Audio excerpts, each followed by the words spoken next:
We went with our little video recorder. Some had tape recorder. We went from place to place. That was just to check and know how our people live in the community. We went around asking people where it was different from Liberia of living in Philadelphia. And we got all that. We brought it back to our sponsor, the Philadelphia Folklore Project. We all listened. And then we decided to have a closing show. Doing the show, man, that's the time we really got what we wanted or what we didn't know. Everybody stood up, they talked. We found out, well, we were just chit-chatting around, but we found out that a lot of women got problems in Philadelphia. Our sisters are having problems. So how can we do it? So, well, we have Zay, Marie, Toke, and Fatou gave her that all the Liberians knew from by whom. They know how to be the fabulous singers and all of those things we did by whom. So we just decided we can use our voices to reach to our sisters. That's easy. We don't want to go around just taking microphone. Hey, we heard your husband can give you trouble. We're coming to talk to you. No, we know it will not work. The only way it will work was to sing those songs they heard before, to do those dances they saw before. Then they will open arms that we can be able to talk to them one-on-one. The Liberian Women's Chorus for Change sings to please their audiences, to make them laugh, to have a wonderful time together, and to take them home to Liberia as they listen. But the chorus also helps us to cope with pain, to handle things that are hard in our lives. What they do reminds me of what a wise old blacksmith, Gawaliwula, told me many years ago when I was starting my work in Bong County. He said, "Meningagolom eplang ulime, ekula li solisu, ane iwala imankulika, feno ipulika." What I know came from song. It came from pain. If you cry, you do everything, you must perform. Nalongaka pulike, nisu alag, ili asulu, ifat se tong, wono. Kara before ba se tong, feno iwurito. The man is performing. The inside of his heart has cooled. If your heart is hurting, you can't sit quietly again. But before you can sit quietly, you must sing. These women have come through many paths to arrive in Philadelphia. As they have come through refugee camps, war, loss, new surroundings, they have turned to singing to bring quiet to themselves and the larger community. And it is a powerful piece that they create. One song that the chorus sings is Kwayenge, drawn from the Kbele language. The group originally came from different ethnic groups, but they all sing in Kbele with Fatou Gayflor as the soloist. Such a practice is not unlike what might have happened in Liberia at the National Cultural Troupe at Kindija, where Fatou and some of the other members grew up, performing music from all over Liberia. The text begins, Kwayenge, as a mother calls her child's name, and the chorus echoes her cry. She follows with, Ne for me, nang for me. I have no mother, I have no father. And I'd like the chorus to just sing that first part of the song for us. Kwayenge, Kwayenge, Ne for me, na for me, I go don't take Kwayenge.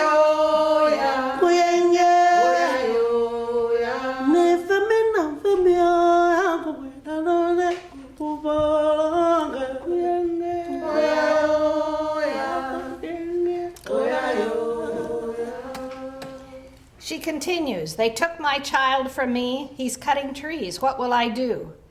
The chorus responds to each of her plaintive cries, doing as the Kbele say, Vamu. That is, the chorus is responding underneath.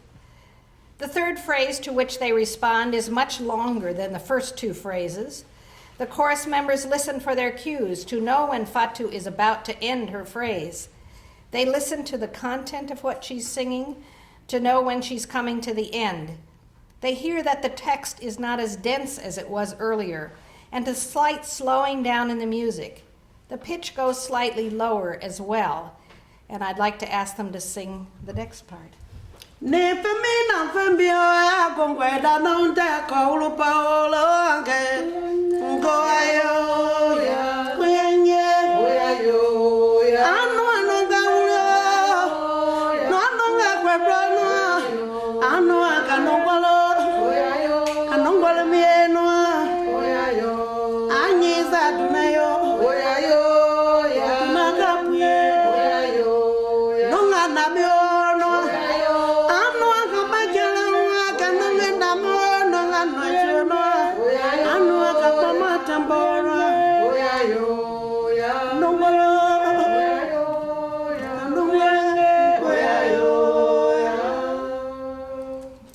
Fatu is telling a story, and singing, both in Liberia and by the women's chorus, can be a narrative that does tell a story. Fatu does what the Kbele call ulito, drop the song, and the chorus, as I said earlier, responds underneath, or vamu. These two things together, the dropping of the song and the responding underneath, are a necessary and complementary pair for a complete and satisfying whole in Kbele aesthetics. The singer needs the chorus, and the chorus is nothing without the soaring outburst from the soloist. These parts exist in a kind of tension, one balancing the other. After several repetitions of Fatu's story, with her restating it and the chorus reaffirming the truth of what she's saying, she changes course. In a kind of recitative, she wails in a kind of speech song. It's a desperate kind of utterance. And she repeats the cycle, but this time it's a kind of crying, breathless declamation. She seems more desperate as she moves to the end of the song, and her gestures underscore this feeling.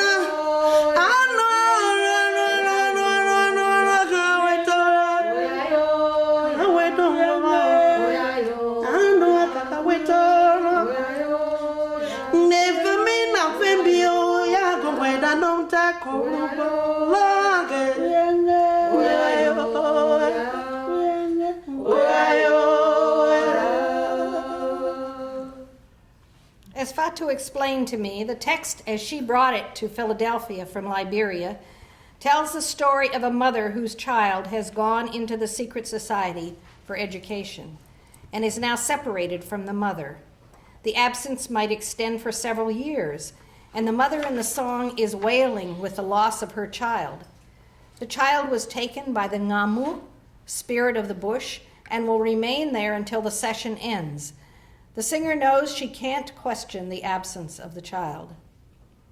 The song in Philadelphia has now been adapted to tell yet another poignant story. Fatu's son disappeared in the Liberian Civil War, and she has not seen him since he went missing. So she's not only expressing the original text of the disappearing child into the secret society, she's lamenting her own son's disappearance during the war. As she explained, some people have told her that they saw him, but he's never returned to her, and she doesn't really know if he's alive. So now she sings this multi-layered expression of loss that resonates on many levels. Fatu feels the never relenting absence, and singing helps to make her quiet again as she works through this loss with the chorus members. And now I would like to let the chorus sing the song from the beginning to the end. Kuyenge, kuyenge, kuyayo, kuyenge, kuyenge, ne femina fembio ya gumenda nonte kaubo lage, kuyenge, kuyayo ya, kuyenge, kuyayo ya, kuyayo ya, kuyenge.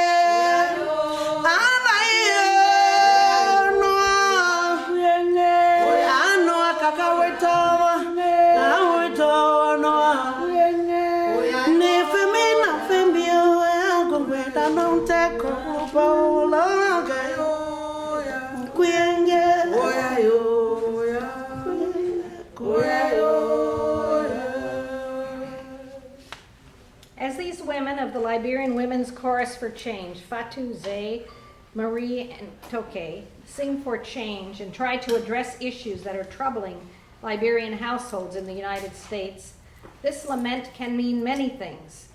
It's a multivalent metaphor for loss, pain, and suffering to which the audience members can connect.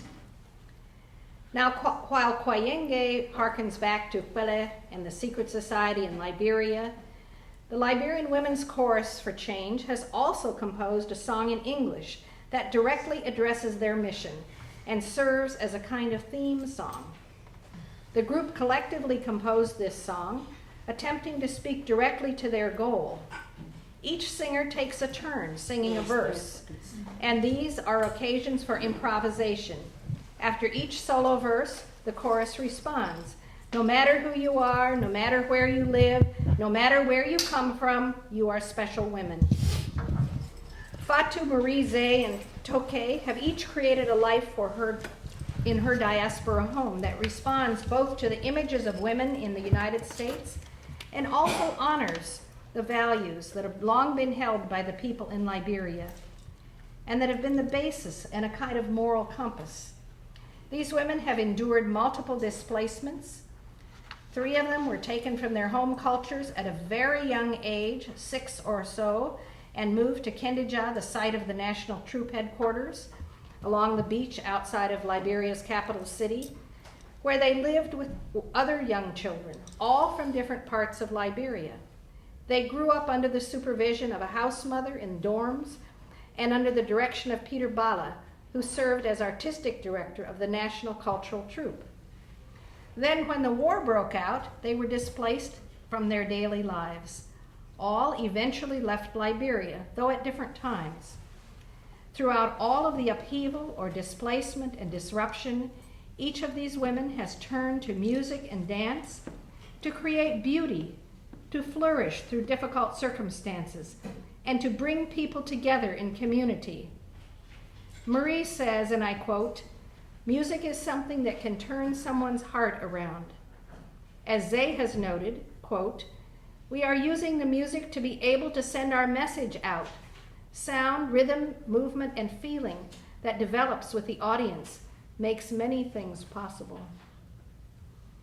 While their face-to-face audiences live in Philadelphia, as the group posts its performances to the internet, they reach back to Liberia as well, and other places in the world where Liberians live today. They touch them and others with their powerful sound and solidarity. As the Kbala say in a proverb, if you build a town and there's no master drummer there, then it's not a town.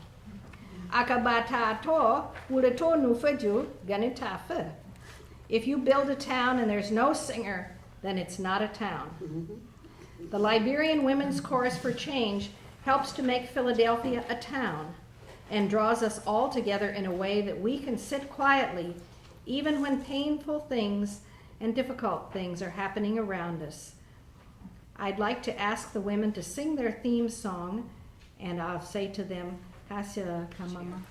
But I've been conducting research, as Ruth has been doing, in Liberia since before the Civil War. I did most of my work in Maryland County, if there are any Marylanders here. Oh well, but if no one's here from Maryland, that's okay. And that is Maryland, Liberia, not Maryland, USA. There is a county in Liberia named after the American state of Maryland. What I've been looking at and what the issue that the Women's Chorus here has chosen to address, the question of domestic violence, comes under a broader heading that usually is referred to as gender-based violence, or GBV for short. And this has been an area that's received a great deal of attention in terms of international law. The United Nations in 2005 passed a special resolution which addressed questions of gender-based violence.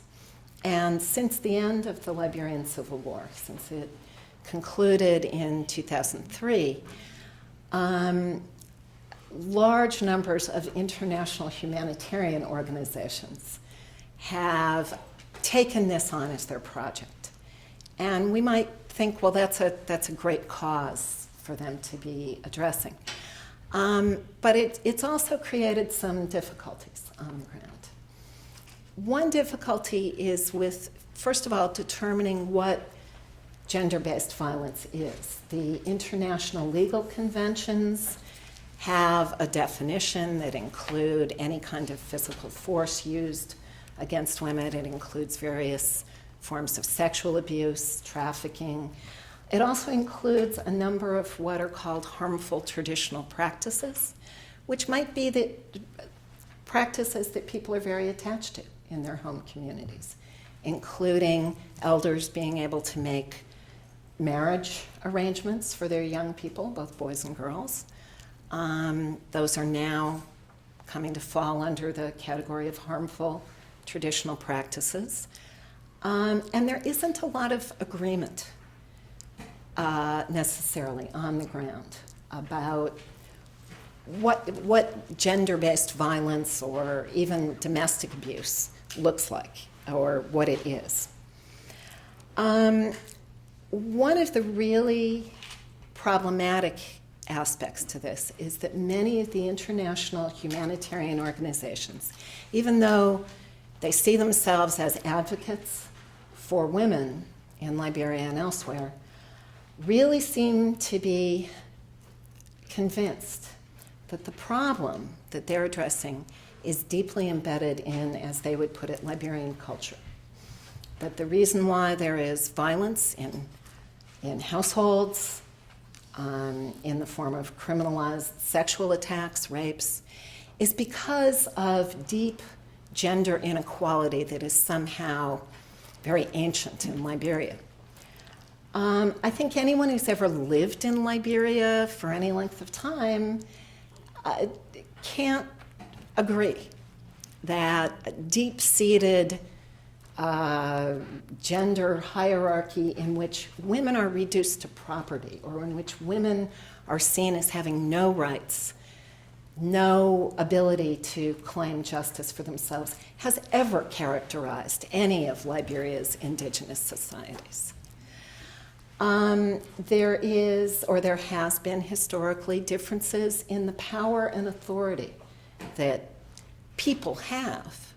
And those sometimes divide among men and women, but not always. And this is another problem, because many Western, American, European feminist organizations tend to see women as a kind of unitary group, okay? Anyone with a female body. And they don't tend to see those female bodies in relationships with others. So that while a wife may have less authority in relationship to her husband, and people may, both men and women may say, yes, husbands have authority over wives.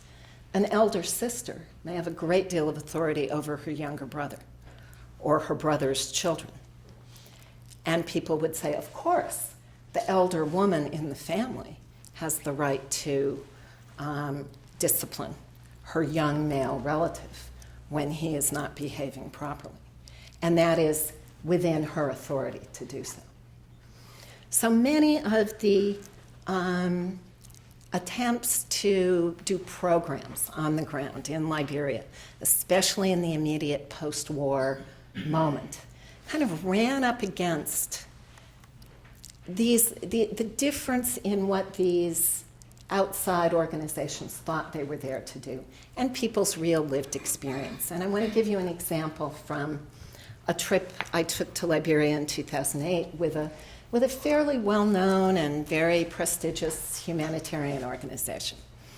And we were traveling all around the country asking people about the root causes of gender-based violence.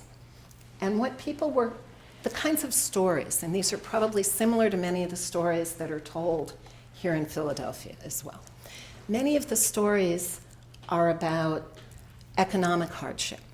They're about the difficulty of families where it's hard for men to get jobs and women have to work outside the home, and there are disputes about who's contributing to the family. There are disputes about men who father children and then don't support them. There are disputes about people's access to each other in terms of sexuality. And there are disputes about who really has the ability to say if a couple is married or divorced, and what kinds of things can they expect of each other, depending on their legal status.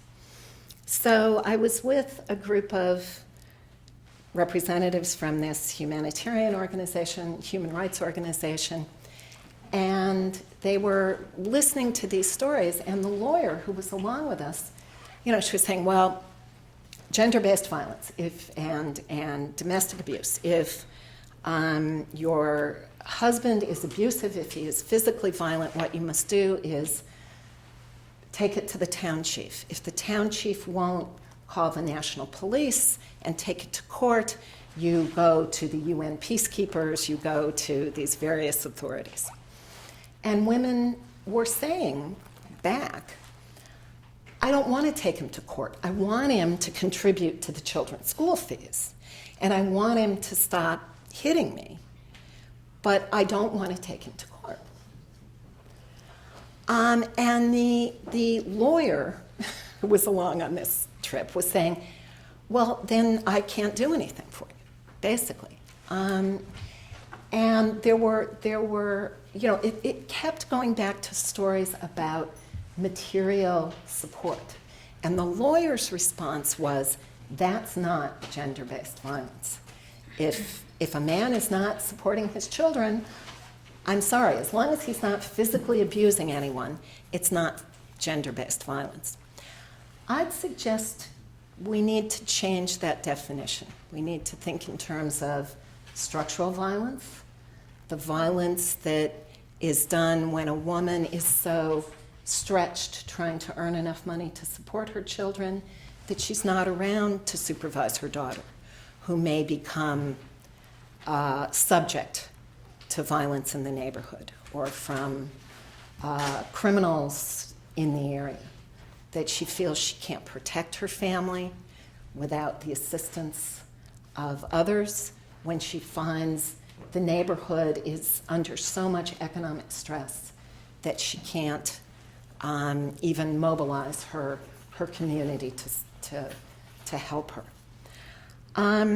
One of my colleagues likes to talk about, rather than gender-based violence, men versus women, to talk about gender vulnerabilities and gender protections.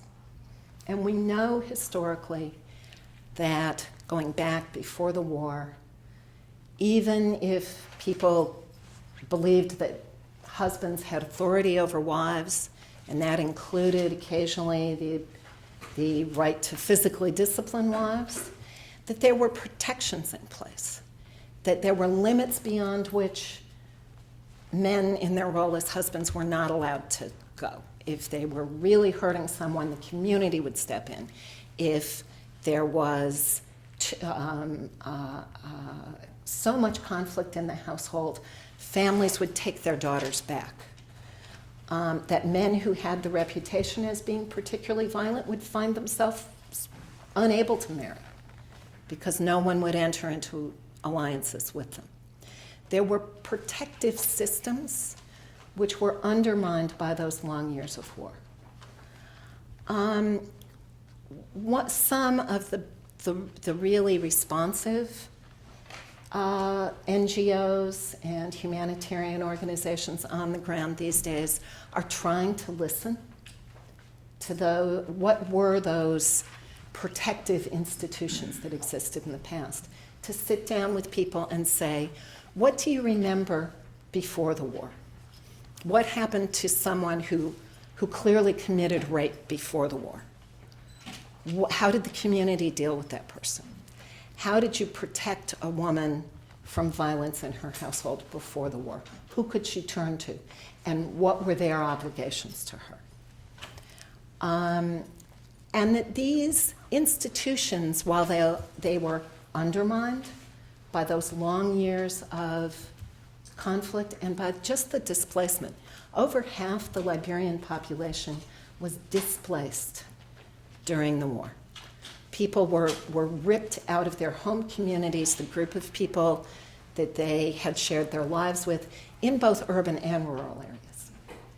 And they had to try to rebuild communities of trust in new places, often with new people. And so many of those older institutions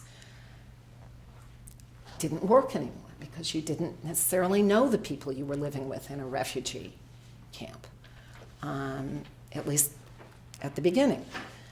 And to try and, rather than use just the international legal conventions, the definitions enshrined in UN resolutions, to try to see what a definition of gender protection in a Liberian context might be, and use these to build the new resources that Liberian women and men have at their disposal to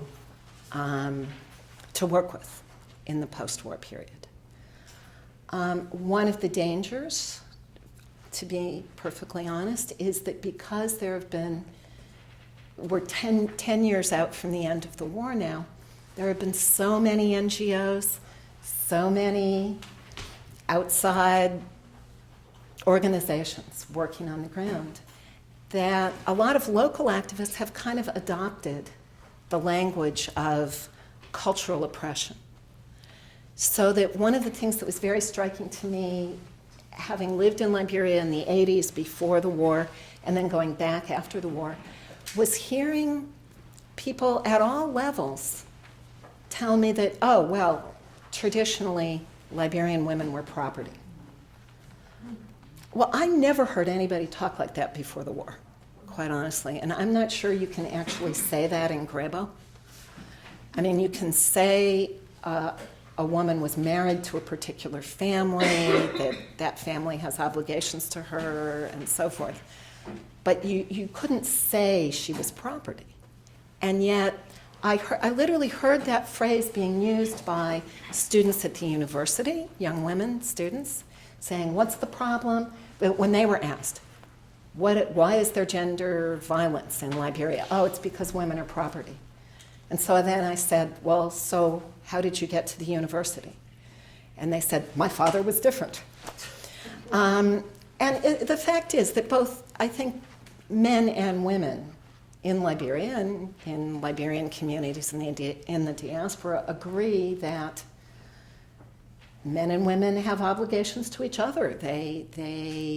That violence is not a good thing, that conflict in households should be mediated, shouldn't happen, shouldn't result in anyone getting hurt. But that in the post-war context, it is becoming